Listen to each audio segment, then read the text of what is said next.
নবী প্রেমিকদের বুকের উপর জালিমের বুলেটের আঘাত এসে আছড়ে পড়ল, ঝাঁঝরা হয়ে গেল বহু নবী প্রেমিকদের এই দেহ জমিনে লুটিয়ে পড়ল।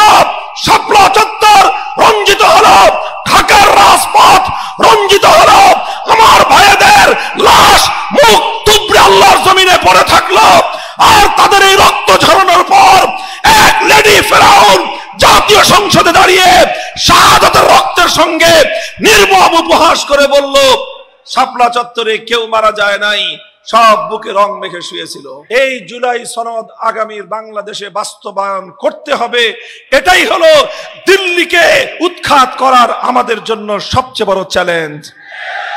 আমি রাজনীতির কথা বলবো না, তবে বলবো আসন্ন জাতীয় নির্বাচনের সময় গণভোট হবে।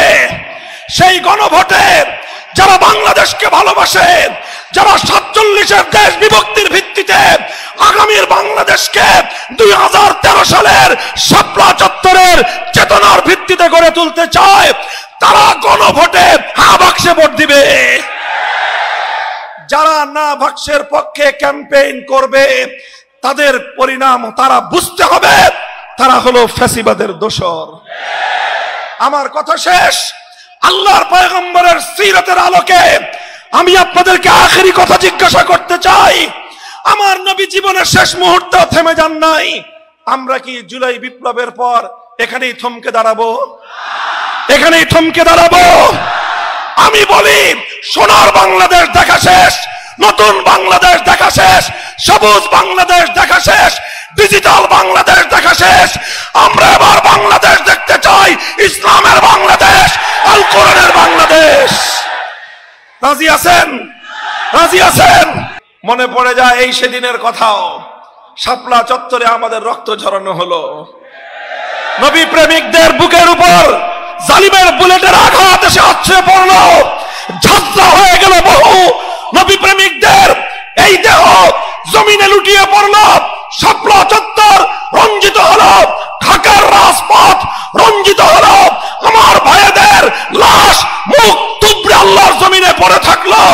আর তাদের এই রক্ত ঝরানোর পর এক লেডি ফেরাউন জাতীয় সংসদে দাঁড়িয়ে শাহাদাতের রক্তের সঙ্গে নির্মম উপহাস করে বলল, শাপলা চত্বরে কেউ মারা যায় নাই, সব বুকে রং মেখে শুয়েছিল। এর চেয়ে বড় নির্মম পরিহাস আর কি হতে পারে? জীবন্ত লাশ পড়ে আছে। 5ই মে 2013 সাল বিকাল থেকে নিয়ে পরের দিন ফজর পর্যন্ত হেফাজতে ইসলামের মঞ্চের সামনে 4-4টি লাশ পড়েছিল। হাজার হাজার মানুষ দেখেছে, সারা দুনিয়ার মানুষ এইটা বিভিন্ন তার সচিত্র প্রতিবেদন দেখেছে। সেই লাশগুলো লক্ষ মানুষ দেখেছে। অথচ এর পরেও আমরা এমন এক শাসকের সময় অতিক্রম করে এসেছি, এই রকম জলজান্ত দিবালোকের মতো দিন দুপুরের সূর্যকে অস্বীকার করার মতো শাপলা চত্বরে হত্যাকাণ্ডকে সে অস্বীকার করেছিল। মুহতারাম হাজিরিন, এগুলো নতুন কোন ইতিহাস নয়। হত্যা করে মুসলমানদেরকে শহীদ করে আবার সেই শাহাদাতের রক্ত নিয়ে উপহাস করা, এটা পৃথিবীর ইতিহাসের নির্মমতম বর্বরতা। ইতিহাসের নির্মমতম বর্বরতার সম্মুখীন হয়েছিলেন আল্লাহর নবী তায়েফের রণাঙ্গনে, তায়েফের ময়দানে। আমরা সেই নির্মম বর্বরতার সম্মুখীন হয়েছিলাম 2013 সালের শাপলা চত্বরে। থমকে যান নাই আল্লাহর নবী। তায়েফ থেকে ফিরে এলেন, একজন মানুষও কালেমা পড়ে নাই। মক্কার মানুষ থেকে হতাশ হলেন। তায়েফে গেলেন একটা আশা নিয়ে, একটা স্বপ্ন নিয়ে।